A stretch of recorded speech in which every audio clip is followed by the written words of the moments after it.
Hello friends, तो आज मैं आपको बताने वाला हूँ कि त्रिकोणमिति ट्रिगोनोमेट्री। आज मैं आपको त्रिकोणमिति के बारे में बताऊँगा कि त्रिकोणमिति होती क्या है, इसके अंदर क्या आता है, हम इसके सवाल कैसे लगाएंगे।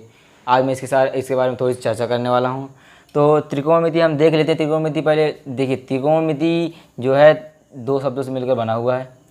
त्रिकोण धनमिति, त्रिकोणमिति मतलब त्रि से तीन, कोण मतलब जो होता है, कोण किसका बनता है, त्रिभुज का। जो त्रिभुज होता है मतलब तीन भुजाओं का नापन, त्रिभुज के तीन भुजाओं का नापन। जो त्रिभुज के तीन भुजाओं का नापन क्या कहलाता है, त्रिकोणमिति कहलाती है। क्या कहलाता है, त्रिकोणमिति मतलब ट्रिग्नोमेट्री कहलाती है। तो त्रिकोणमिति पहले हम परिभाषा, जैसे इसकी परिभाषा क्या बनेगी, इसकी परिभाषा गणित की वह शाखा, गणित की वह शाखा जिसके अंतर्गत त्रिभुज के तीनों भुजाओं तथा कोणों का मापन हो, उसी को क्या कहते हैं, ट्रिग्नोमेट्री कहते हैं। और ट्रिग्नोमेट्री हमेशा समकोण त्रिभुज बनाई जाती है। समकोण त्रिभुज, समकोण त्रिभुज क्या होता है, समकोण त्रिभुज जिसका अंश 90 हो, मतलब जो ये रहता है, ये जैसे परपेंडिकुलर लाइन हो गई, लंब हो गया, ये लंब, इसे हिंदी में लंब कहते हैं, इंग्लिश में परपेंडिकुलर लाइन कहते हैं। इसका ये जो इधर वाला अंश बनेगा, ये बनेगा 90 अंश, और ये भी 90, मतलब जो पूरा 180 डिग्री का रहता है उसका आधा 90, ऐसे बनेगा हमारा। अब इसके बाद देख लेते हैं त्रिकोणमिति अनुपात क्या होता है। क्या त्रिकोणमिति अनुपात क्या होता है, त्रिकोणमिति, इसी में त्रिकोणमिति अनुपात आता है। तो त्रिकोणमिति अनुपात, जैसे कि मान लीजिए ये है, ये त्रिभुज हो गया, इसको नाम दे देते हैं ए बी सी। अभी तो जानते हैं कि ये त्रिभुज जो होता है वो किसका बनता है, सिर्फ राइट एंगल का ही बनता है। राइट एंगल मतलब समकोण त्रिभुज का ही बनता है। आइंदा जैसे मान लीजिए इसका कर लिए तो ट्रिग्नोमेट्री नहीं कहना, ट्रिग्नोमेट्री देखना है तो ये बना लिया, इसका नाम दे दे ए बी सी। तो ये जो यहाँ पे होता है ना, ये मतलब जो यहाँ पे हम मानते हैं, यहाँ पे मानते हैं कि न्यून कोण जो होता है, यहाँ पे क्या होता है, न्यून कोण। जो न्यून कोण होता है उसको हम क्या मानते हैं, थीटा। क्या मानते हैं, थीटा। और थीटा का साइन ये होता है, थीटा का साइन ये होता है। और जो न्यून कोण के सामने, अगर न्यून कोण ये है, मतलब थीटा अगर ये है, तो इसके सामने जो लाइन रहेगी या तो इसके सामने जो भुजा रहेगी उसे हम बोलते हैं लंब। क्या बोलते हैं, लंब। अगर यहाँ पे ना हो करके, अगर यही न्यून कोण मतलब यही थीटा यहाँ पे हो, यहाँ पे अगर थीटा दिया हो, तो इसके सामने भुजा कौन सी हो जाएगी, ये वाली, तो ये हो जाएगी लंब। क्या हो जाएगी, लंब। और जो 90 अंश का कोण बना रहता है, जो 90 अंश का जैसे कोण बना हुआ है, तो ये 90 अंश का कोण के सामने की भुजा, मतलब इसके 90 अंश के कोण के सामने जो लाइन होती है उसे हम कहते हैं कर्ण। क्या कहते हैं, कर्ण। और जो शेष बचता है, जो शेष बचता है वो बचता क्या है, आधार। क्या बचता है, आधार।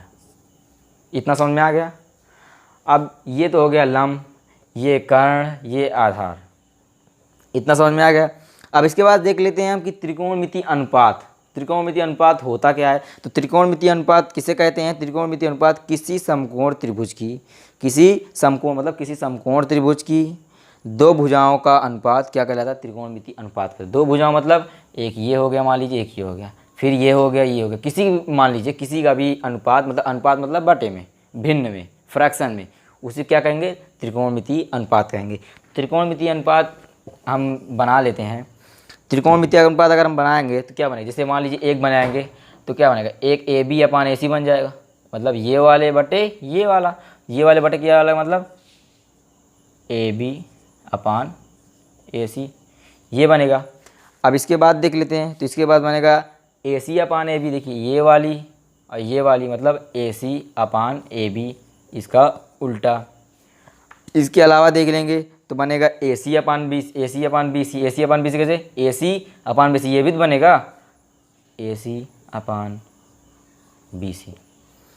और देखते हैं तो बी सी अपान ए सी, बी सी अपान ए सी। आप ऐसे भी पढ़ सकते हैं, ए बी अपान ए सी को मतलब ए बी अपान ए सी को पढ़ सकते हैं लंब बटे कर्ण, ऐसे भी पढ़ सकते हैं। ए सी अपान ए बी को पढ़ सकते हैं कर्ण बटे लंब, वैसे ही। अब इसके बाद आएगा हमारा ए बी अपान बी सी, और आएगा B C upon A B, ये हमारे इसमें आते हैं। इन्हीं का प्रयोग हम आगे चल के साइन थीटा कॉस थीटा में लगाएंगे, इसी का जो फार्मूला बनेगा इसी से आधारित बनेगा। अब इसके बाद हम देख लेते हैं कि त्रिकोणमिति जो वो जो देख लीजिए, त्रिकोणमिति जो पढ़ी जाती है ना, जो त्रिकोणमिति पढ़ी जाती है वो 6 प्रकार की होती है। कितनी प्रकार की? 6 प्रकार की होती है। 6 प्रकार जैसे जैसे एक हो गया साइन, ये हो गया हमारा पहला। फिर दूसरा हो गया कोसाइन। तीसरा हो गया टेंजेंट। चौथा हो गया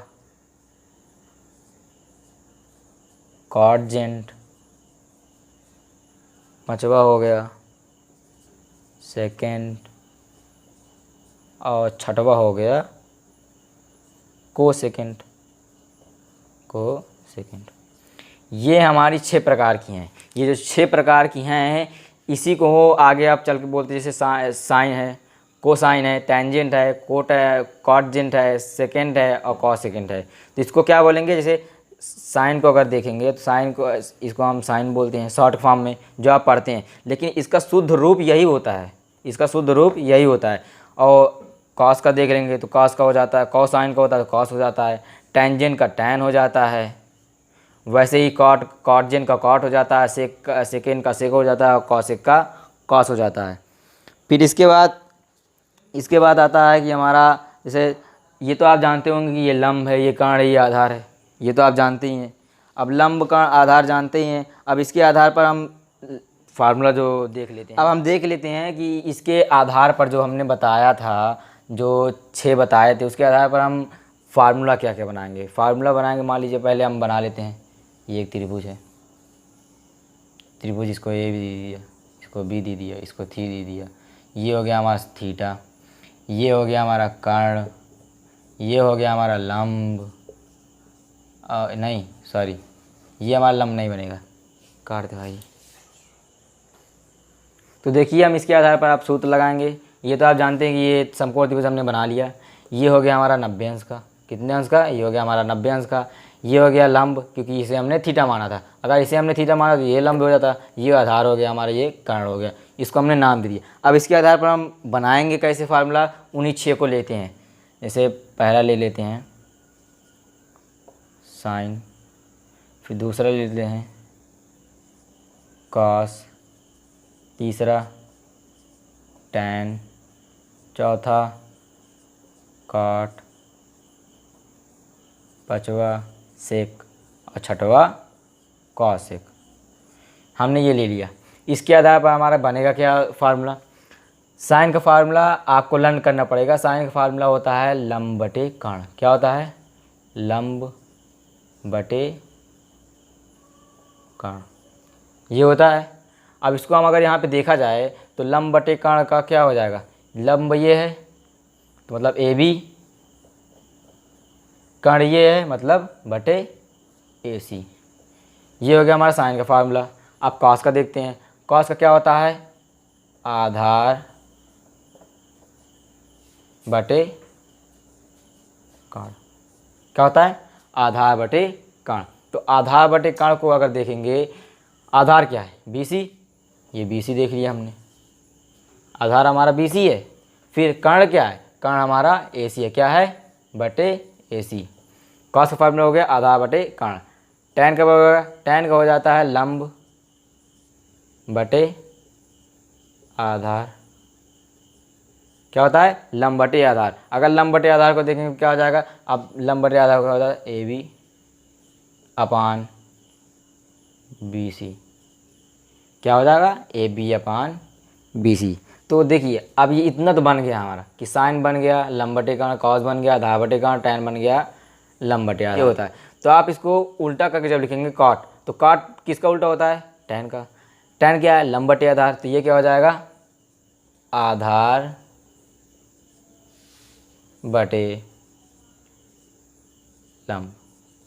क्या हो जाएगा? आधार बटे लंब। आधार बटे लंब मतलब B C upon A B, इसका उल्टा। वैसे देख लेते हैं। अब सेक का देखेंगे तो सेक किसका उल्टा होता है? कॉस का। सेक किसका उल्टा होता है? कॉस का। जब कॉस का उल्टा होगा तो कॉस क्या है? आधार बटे कर्ण। तो क्या हो जाएगा? कर्ण बटे आधार। ये हो गया। अब कर्ण बटे आधार, इसको जब हम बनाएंगे इस फॉर्म में, कर्ण बटे आधार क्या हो जाएगा, ए सी अपान बी सी, ए सी अपान बी सी। कौशिक किसका उल्टा है, साइन का, तो साइन का देख लेते हैं क्या हो जाएगा, कर्ण बटे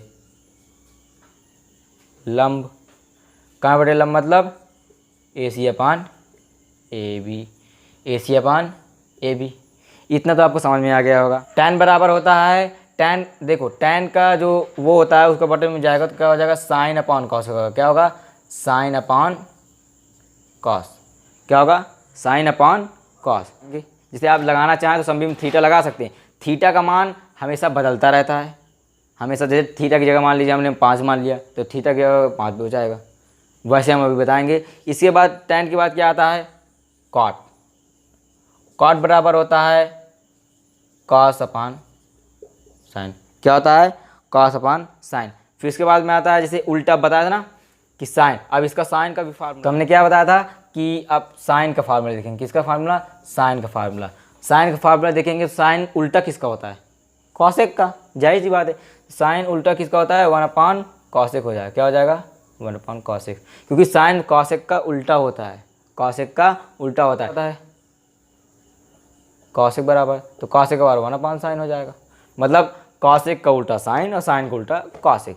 वैसा साइन के बाद कॉस देख लेते हैं, कॉस का उल्टा किसका होता है, सेक का, तो कॉस का हो जाएगा 1 अपान सेक।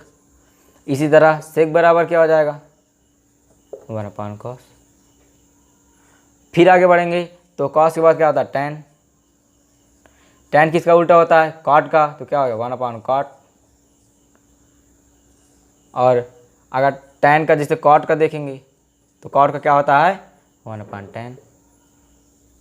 साइन बराबर 1 अपान कॉसेक, कॉसेक बराबर 1 अपान साइन, कॉस बराबर 1 अपान सेक और सेक बराबर 1 अपान कॉस, टैन बराबर 1 अपान कॉट और कॉट बराबर 1 अपान टैन। इतना हो गया। अब इसके बाद देखिए हमने फार्मूला लिखा दिया। अब इसके बाद मान लीजिए कोई सवाल कहता है, सवाल कैसे आएगा, जैसे सवाल आ गया मान लीजिए लंब कर्ण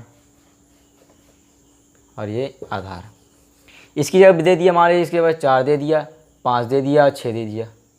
पूछ लिया कि साइन का मान निकालो, किसका मान निकालो, साइन का मान निकालो। तो साइन बराबर आपने क्या पढ़ा है, साइन बराबर आपने पढ़ा है कि साइन बराबर होता है लंब बटे कर्ण। अगर ये थीटा है, अब यहाँ पे लगाएंगे, देखो हर जगह पे अब लगाएंगे थीटा, क्या लगाएंगे, थीटा लगाएंगे। तो साइन थीटा बराबर क्या होता है, लंब बटे कर्ण।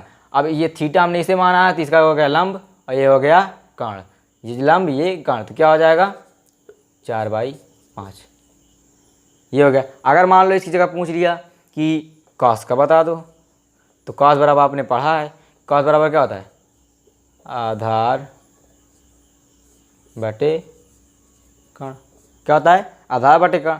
तो आधार बटे कर्ण क्या इसमें है, आधार है 6 और कर्ण है 5, क्या हो जाएगा 6/5। इस तरह आप सब कुछ कर सकते हैं। जैसे मान लीजिए टैन का पूछ लिया, किसका पूछ लिया, टैन का पूछ लिया, टैन का जानते हैं लंब बटे आधार होता है, तो कितना हो जाएगा 4/6। कॉसेक को पूछ लिया, कॉसेक उल्टा किसका होता है, साइन का, साइन बराबर क्या होता है लंब बटे कर्ण और इसका हो जाएगा कर्ण बटे लंब, मतलब 5/4। इसके बाद हम बताएंगे कि सवाल लगाने से पहले ये बताएंगे कि हाँ एक फार्मूला होता है पाइथागोरस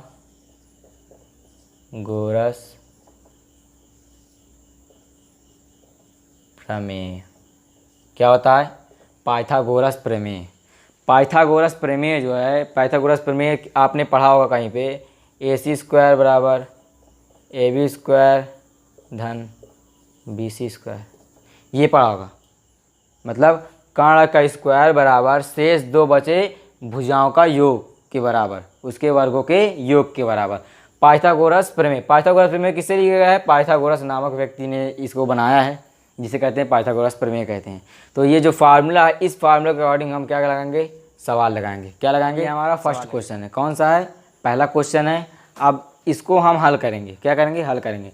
तो क्या दिया हुआ है कि यदि साइन बराबर 5/13 दिया है तो कॉस का मान, टैन का मान और कॉट का मान ज्ञात करना है। किसका किसका मान, साइन का मान दिया हुआ है, कॉस का मान ज्ञात करना है, टैन का मान ज्ञात करना है, कॉट का मान ज्ञात करना है।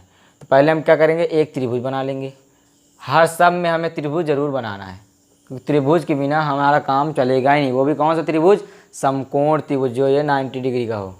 कितने का हो? 90 डिग्री का हो। इसे मान लेते हैं ए, इसे लेते हैं बी, इसे मान लेते हैं सी। अब यहाँ पे देखिए साइन बराबर सिर्फ 5/13 दिया है, 5/13 ही दिया है। साइन बराबर क्या होता क्या, पहले देखिए।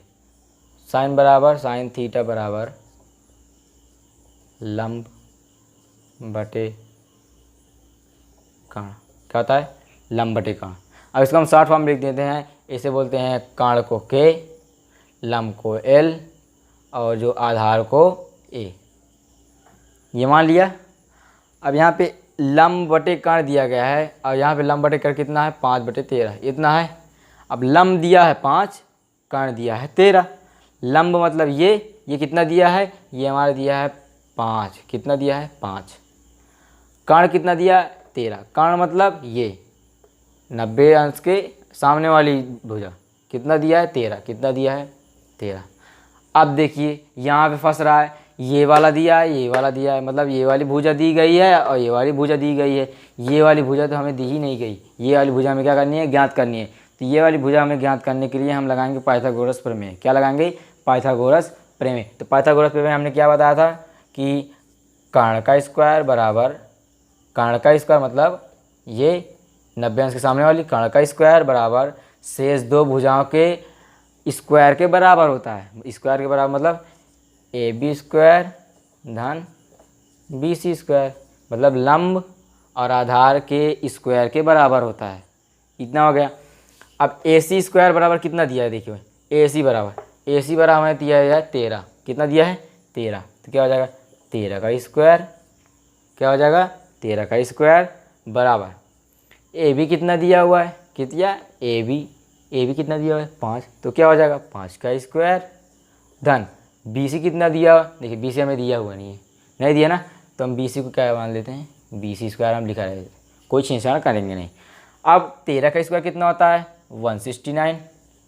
आप करना चाहो तो आप कर सकते हैं, 13 13 गुणा कितना होता है? 169 बराबर 5 के स्क्वायर कितना होता है? 25, मतलब 25। इतना हो गया। धन लगाएंगे, BC स्क्वायर है, BC स्क्वायर लिख दिया। इसके बाद क्या करेंगे? अब 169 और 25, अब इसको क्या करेंगे? इधर ले आएंगे। जब 25 को इधर ले जाएंगे क्या हो जाएगा? 169, जब ये इधर धन में आ जाएगा क्या हो जाएगा? ऋण में हो जाएगा। जब ऋण में हो जाएगा तो 25 - 25 बराबर BC स्क्वायर। इतना हो गया। अब इसमें से इसको घटा लेते हैं। जब इसमें से इसको घटाएंगे तो 9 में से 5 गए 4, 6 में से 2 गए 4 और 1 कितना है? 144। कितना है? 144 बराबर BC स्क्वायर लिख देते हैं। अब इसको जब स्क्वायर हटता है तो क्या लगता है? अंडर रूट लगता है। जब अंडर रूट लगता है इसे ले जाते हैं तो क्या हो जाएगा? BC बराबर √144। तो क्या हो जाएगा? BC बराबर 144 किसका स्क्वायर होता है? 12 का। किसका होता है? 12 का। हमारा BC बराबर कितना आ गया? जो ये BC थी, BC बराबर हमारा कितना आया? 12 आ गया। अब हम देखिए प्रमेय के, पाइथागोरस प्रमेय के द्वारा हमने दो भुजाएं दी हुई थी, एक भुजा ज्ञात करनी थी, हमने ज्ञात कर लिया। अब इसके बाद हमें क्या करना है? आप देखते हैं क्वेश्चन की तरफ। इसमें पूछ रहा है हमारा कॉस, टैन और कॉट। कॉस बराबर होता क्या है? कॉस बराबर क्या होता है? आधार बटे कर्ण। आधार मतलब A लिख देते हैं, बटे कर्ण मतलब K लिख देते हैं। तो क्या बनेगा? आधार हमारा है 12 और कर्ण कितना है? 13। क्या हो जाएगा? 12/13। फिर क्या पूछ रहा है? टैन पूछ रहा है। टैन बराबर, यहाँ पे थीटा जरूर लगाएंगे, ठीक है। टैन थीटा बराबर क्या हो जाएगा? टैन थीटा बराबर कितना होता है? लंब बटे आधार, लंब बटे आधार। अब यहाँ पे लंब कितना दिया हुआ है? देखिए लंब हमारा दिया हुआ है 5, तो 5 बटे आधार कितना दिया हुआ है? 12, तो 12। इतना हो गया। अब हमसे क्या पूछ रहा है? कॉट। क्या पूछ रहा है? Cot theta. कॉट थीटा बराबर क्या होता है? कॉट बराबर होता है जस्ट इसका उल्टा। क्या बताया था? जस्ट इसका उल्टा, मतलब आधार बटे लंब। हो गया। आधार बटे लंब मतलब 12/5। क्या हो गया? 12/5, इसका जस्ट उल्टा। अब देखिए ये तीनों का हमारा मान मिल गया। यही हो गया हमारा आंसर। क्या हो गया? आंसर।